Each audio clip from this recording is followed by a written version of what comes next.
I thought I knew what silence sounded like. For most of my life, silence had been something comforting, a presence rather than an absence. It was the kind that settled over the Montana high country just before dawn, when the lake lay smooth as glass and the pines stood unmoving, as if even the wind had decided to wait. It was the silence my Uncle Graham had taught me to listen to, the kind that told you whether a storm was coming or whether the day would stay gentle. It was the silence of land that hadn't been hurried or carved up, land that still remembered what it was supposed to be. That was the silence I expected when I returned after his death. I had driven all night, the long two-lane highways empty except for the occasional semi roaring past like a passing animal. When I turned off onto the old gravel road that led toward the ranch, my shoulders finally dropped. Muscle memory took over. Every curve, every rise in the road was familiar, even after years away. I rolled down the window and let the cold air fill the truck, pine and damp earth and something mineral beneath it all. But the silence was wrong. I noticed it before I could explain it. It wasn't just the absence of sound. It was the absence of space. Something ahead was pressing in on the landscape, interrupting it, the way a wrong note interrupts a song you've known your whole life.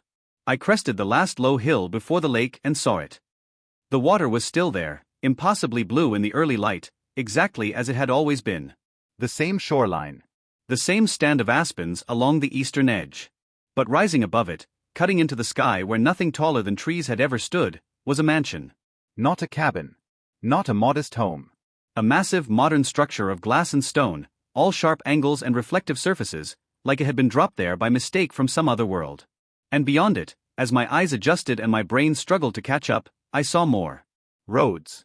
Perfectly graded, pale scars cutting through grass that had never known tires. Clusters of houses stepping down toward the water, each one positioned to steal a view Graham had once earned by waking before sunrise and carrying his fishing rod down the slope in silence. Decorative fencing. Landscaping that tried to look natural and failed. Signs.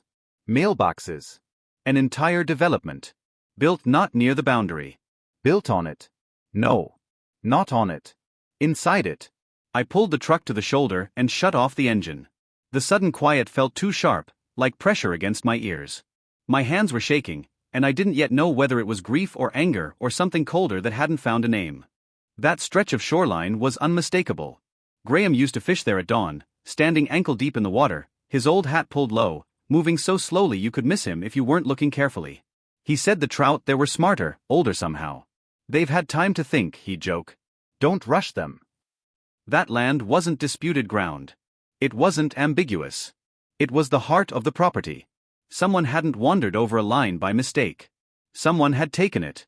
I stayed there for a long time, staring, letting the reality settle into my bones. The shock came in waves.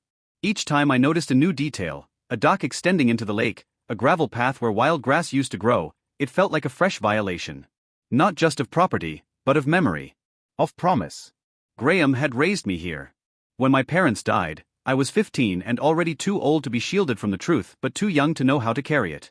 One moment I had a life defined by school calendars and weekend plans. The next, everything familiar had burned away in a single phone call. I don't remember much of the funeral.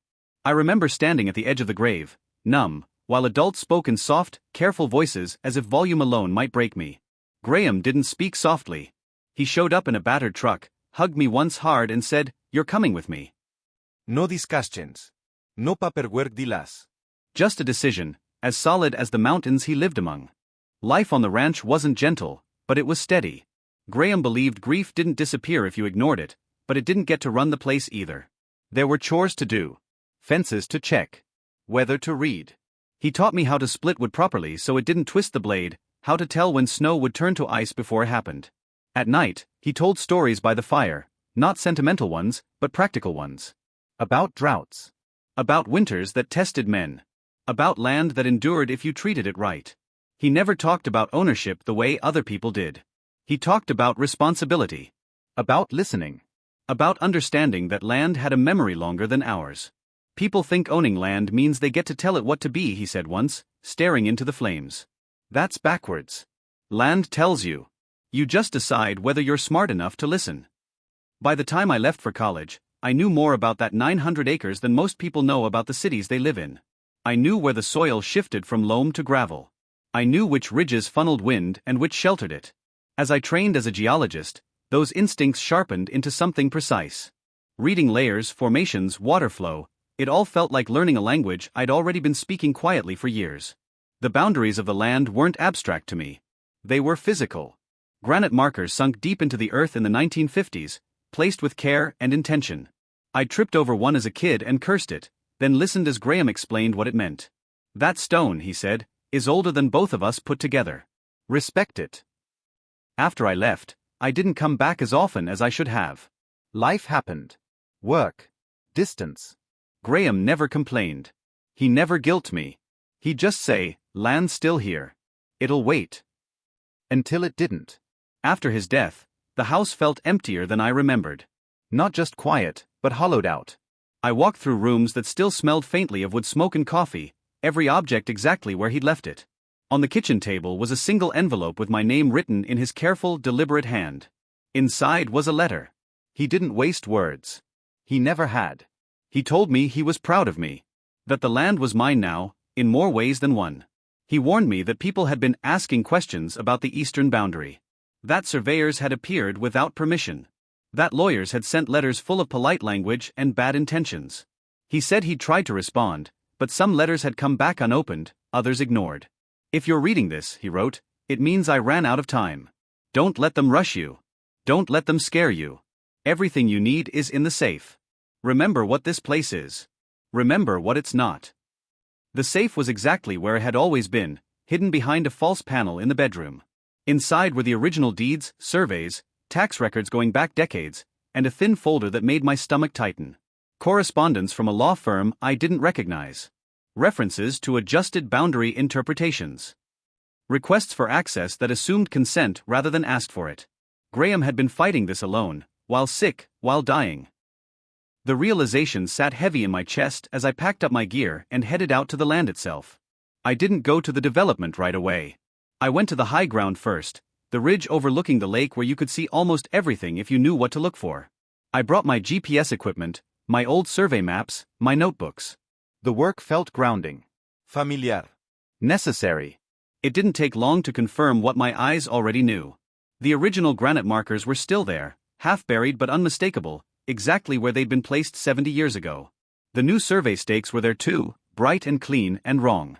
Shifted hundreds of meters west, carving out a slice of shoreline that had never belonged to anyone but my family. This wasn't a misunderstanding. It was theft.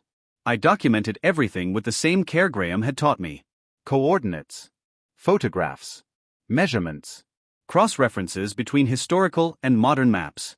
By the time I was done, the scale of it was undeniable. At least 15 acres stolen. The most valuable 15 acres. A sign near the access road confirmed what I already suspected. Lakeview Estates. Managed by a homeowners association. Lawyers. Boards. Committees. An entire structure built to make the theft look legitimate. Standing there, I felt anger rise, sharp and hot. But beneath it was something steadier. Resolve. Graham hadn't raised me to react. He'd raised me to understand. When I finally approached the development, the gate was already closed. A security guard stepped out, hand resting casually on his belt, rehearsed authority in his posture. "Private property," he said. I met his eyes. "So is the land you're standing on?" He looked confused. Then skeptical. I told him my name. I told him I owned the land. I told him this wasn't a conversation he was prepared for. Behind him, the houses stood silent and immaculate, built on borrowed ground, confident in a lie that had worked until now. I didn't threaten. I didn't raise my voice. I simply stated facts. That was the moment everything shifted. I understood then what Graham meant about challenges testing resolve. This wasn't about anger or revenge. It was about patience. About truth. About honoring a promise made long before anyone decided a view was something you could steal. I would prove what was real. I would expose what was false. Not with violence. Not with spectacle. But with knowledge, persistence, and the quiet certainty that land remembers, even when people pretend not to. The lake lay behind the houses, still and watchful, as if waiting. So was I.